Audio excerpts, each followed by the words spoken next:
Hallelujah, आमीन। मसीह यीशु दुनिया के अंदर उसके आने का मकसद क्या है? जब हम बाइबल मुकद्दस को समझते तभी उसके आने का मकसद समझ में आता है। वो क्यों आया? बाइबल में लिखा है इसलिए ताकि लोग जिंदगी पाए और कसरत की जिंदगी पाए। आमीन। वो कसरत की जिंदगी देने के लिए इस दुनिया के अंदर आया है। कसरत की जिंदगी वो जिंदगी है जो ना खत्म होने वाली जिंदगी है। जो जिंदगी आपके खुदावन ने आपको बागे अदन के अंदर दी वो भी ना खत्म होने वाली थी, लेकिन इंसान ने गुनाह किया, नाफरमानी की, तो मौत उसके लिए ठहरा दी कि तू खाक है और फिर खाक में लौट जाएगा। अगर ये जिंदगी कौन सी थी? ना खत्म होने वाली, लेकिन तो भी एक नाफरमानी की सबब से खुदा ने एक रुकावट रख दी कि अब तू मरेगा, अब तेरी डेथ होगी, अब मौत तेरे जीवन के अंदर आएगी। उसकी लिमिट ठहरा देगी। हालांकि जब बनाया गया था इंसान तो उसकी कोई लिमिट नहीं थी। उसकी जीवन हमेशा के लिए था, लेकिन इंसान ने गुनाह किया, नाफरमानी की, और यही वजह है खुदा ने मौत का बैरियर उसके जीवन के अंदर रख दिया कि आप इसको क्रॉस नहीं कर सकते।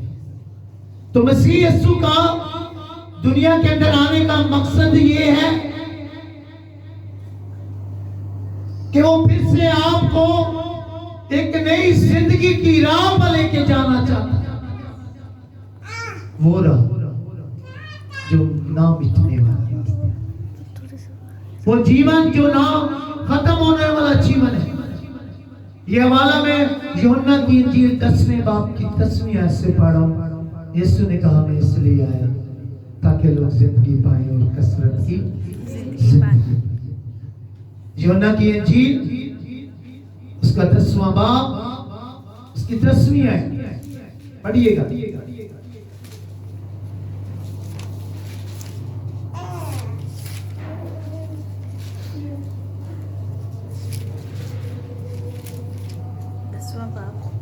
10वां बाब 10वीं आयत।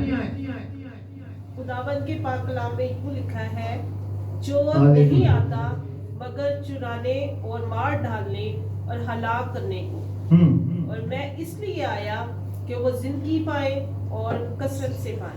Hallelujah, hallelujah. यीशु ने बताया कि मैं क्यों आया हूं, मेरे आने का मकसद क्या है।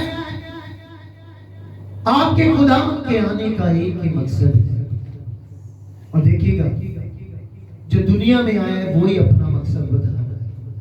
Hallelujah, hallelujah. वो कहता है मैं इसलिए आया ताकि लोग जिंदगी पाएं और कसरत की जिंदगी पाएं। मैं इसलिए आया ताकि लोग जिंदगी पाएं और कसरत की जिंदगी पाएं। Hallelujah, hallelujah. वो कसरत की जिंदगी देने के लिए आया। ये मकसद है मेरे और आपके खुदावंद का इस दुनिया के अंदर आने का, कि वो आपको और मुझे एक ऐसा जीवन देना चाहता है, गिफ्ट करना चाहता है, सबसे बड़ा गिफ्ट देना चाहता है। और वो जो गिफ्ट है जो आपको देना चाहता है वो कसरत की जिंदगी है, हालेलुया। वो हमेशा की जिंदगी है, ना बीतने वाली जिंदगी जिसमें मौत नहीं होगी, जिसमें आहो नाला नहीं होगा, जिसमें मातम नहीं होंगे, जिसमें नुकसानात नहीं होंगे, जिसमें परेशानियां, मुसीबतें, दुख और तकलीफ नहीं होंगी। ये जीवन जो हम गुजार रहे हैं, इस जीवन में दुख भी है, परेशानियां भी हैं। अपनों का दूर चले जाना, ये भी बहुत बड़ी परेशानी है कि नहीं है? कितनी परेशानी है आज इस जीवन के। इंसान परेशान है, पैसे वाला भी परेशान है, जिसके पास पैसा नहीं है वो भी परेशान है, सब परेशान है कि नहीं है? जिसके पास गाड़ी बंगले हैं वो भी परेशान है, कोठियां हैं वो भी परेशान है, क्योंकि ये जीवन जो है ये दुखों से भरा हुआ जीवन, इसमें दुख ही दुख है। कोई आज कह सकता है कि मुझे दुख नहीं? कोई कहेगा कि मेरे पास एक भी दुख नहीं? सब दुखों से भरे हुए हैं। और ये जीवन जब दुखों से भरा हुआ जीवन है, तो खुदावंद का दुनिया के अंदर आने का मकसद ये था कि आपको इस जीवन से निकालकर एक और जीवन के अंदर लेके जाए, जहां ये दुख नहीं, जहां अलग किस्म की जिंदगी होगी। हालेलुया। जहां खुशियां ही खुशियां होंगी।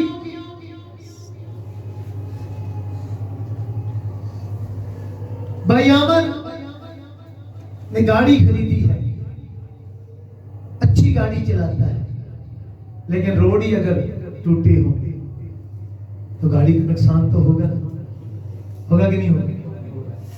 इस जीवन के अंदर नुकसानात ज्यादा है, लेकिन मेरे यीशु ने आपके लिए जो सड़कें बनाई हुई हैं, जिस सिमत में भी आप चलोगे ना, वो सोने की सड़क। हालेलुया।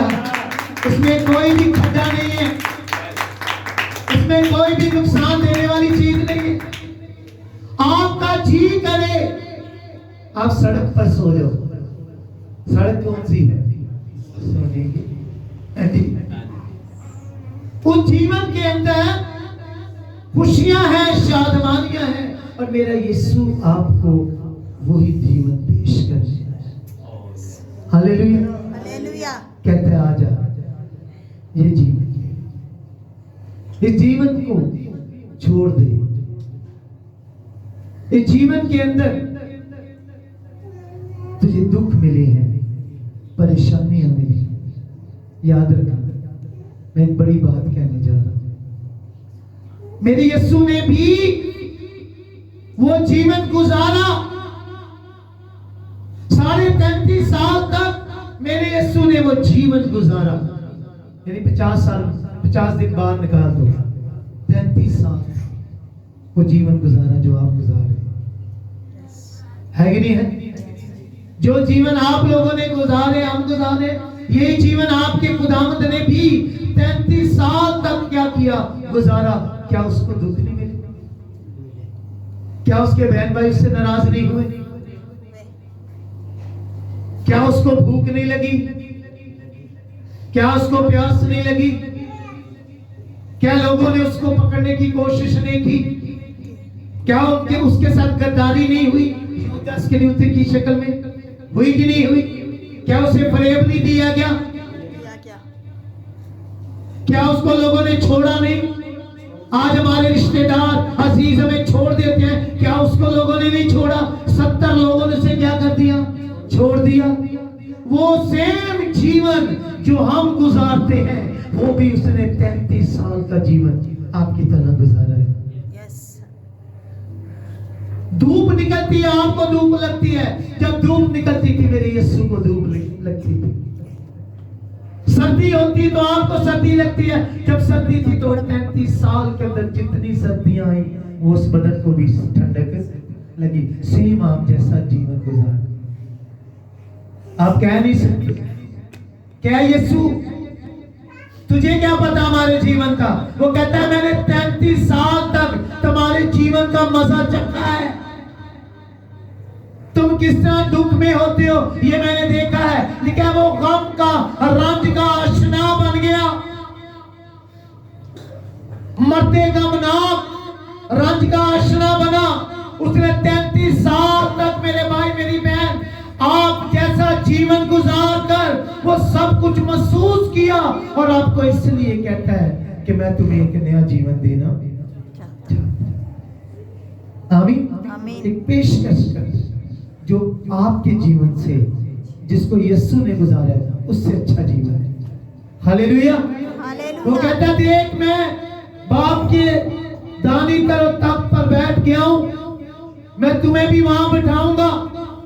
एक अच्छा जीवन जो वहां बैठने वाला जीवन है, जो आलमे वाला की चीजों से लदा हुआ जीवन है, जिसमें खुशियां हैं, जिसमें उसी ने कहा कि मैं तेरी आंखों के आंसू क्या करूंगा, पहुंच दूंगा। फिर ना कोई मातम होगा, ना कोई रंज होगा, ना कोई दुख होगा, ना कोई परेशानी होगी, ना कोई टेंशन होगी, ना अपनी, ना औलाद की, ना माँ बाप की, ना कारोबार की, ना जिंदगी की किसी भी हिस्से की कभी कोई टेंशन ना होगी। ऐसा जीवन देने आपको वो है। आमीन। आमीन। ये जीवन उसने आपके सामने रखा है। चॉइस आपकी है। चॉइस क्या है जी? आपकी और मेरी। आपकी मर्जी है इसी दुख वाले जीवन के अंदर रहकर जिंदगी गुजारे। आपकी मर्जी है उस जीवन को कबूल कर लो जो आपको देना चाहता है। ऐसा क्यों? ऐसा खुदा पकड़कर क्यों नहीं कहता क्या मेरे भाई मुझसे जीवन ले ले, मुझसे जीवन ले ले बेटे? क्यों नहीं खुदावन ऐसा कहता? इसकी वजह क्या है? इसकी वजह क्या है? जब मैं ये आयत पढ़ता हूं तो मुझे बड़े बड़े राज समझ में आते हैं। एक राज नहीं, बड़े राज समझ आते हैं। बाइबल में लिखा हुआ है, यीशु मसीह ने कहा, इब्रानियों का खत 13वां बाब 8वीं आयत में उसने कहा, मैं कल, आज और अब तक क्या हूं? यकसा हूं। अगर कल बागे अदन के अंदर भी 2 दरख्त लगाता है, एक जिंदगी का दरख्त, एक नेकोबद की पहचान का दरख्त, और चॉइस आदमी पर रखता है, तेरी मर्जी। लेकिन याद रखना इसको नहीं खाना। चॉइस पर है ना?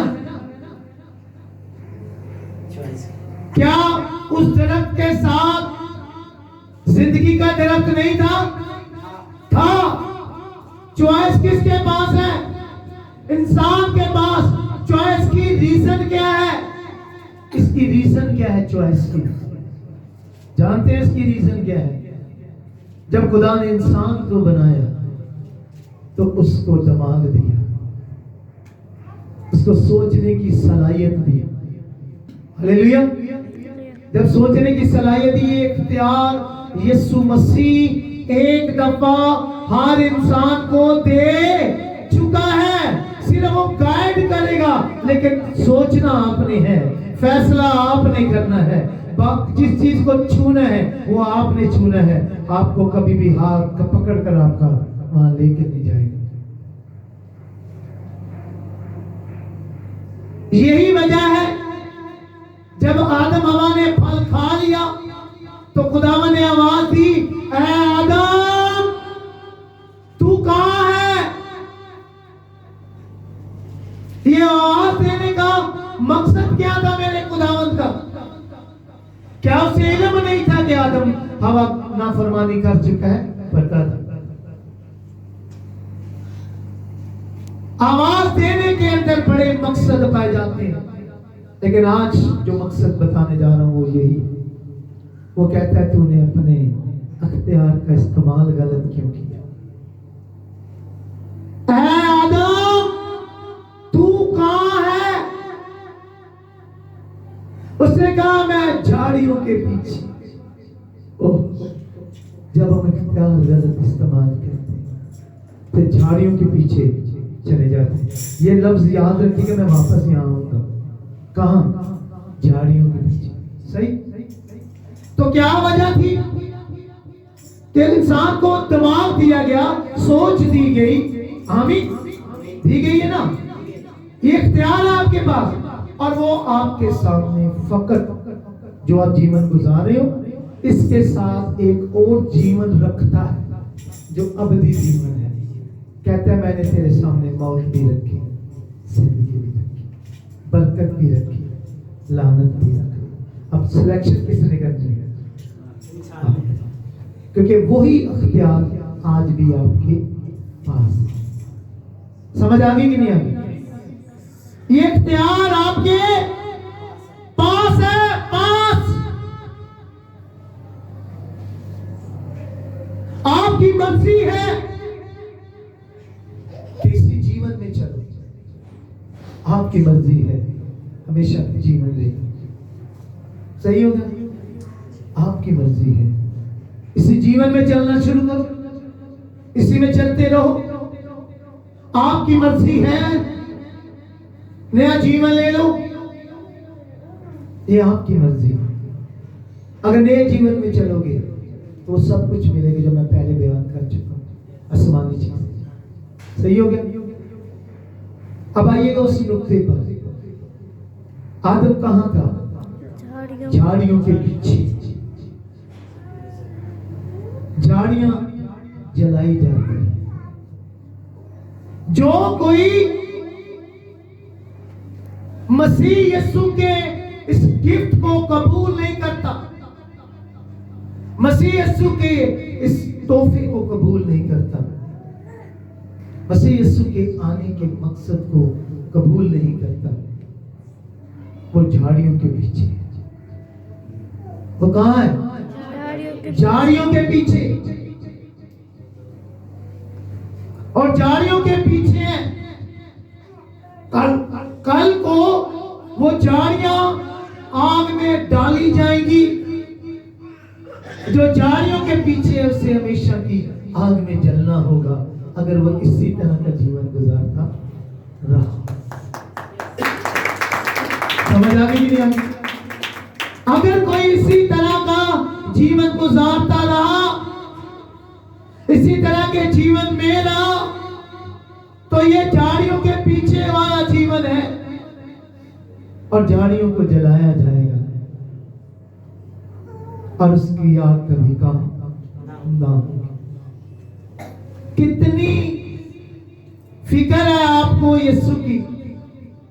और वहां पर आदम को बुलाकर कहता है बाहर निकल, इन झाड़ियों से क्या निकल, बाहर निकल, और उसे उसके पत्तों वाला लिबास उतार कर उसे एक नया लिबास देता है। हालेलुया! उसे एक नया लिबास देता है। वो आपको भी कहता है ऐ मेरी बेटी, है मेरे बेटे, इस जीवन से बाहर निकल, मैं तुझे एक और जीवन देता हूँ और वहां मोइन कतानी लिबास दूंगा। हालेलुया! वहां मोइन कतानी लिबास दूंगा। ये है मेरी यीशु का मकसद, इसको लेना है। इसीलिए मैं मान रखता हूं आप यीशु के आने के मकसद को बेहतर तौर पर समझें। हमें जी खुदा इस कलाम के वसीले से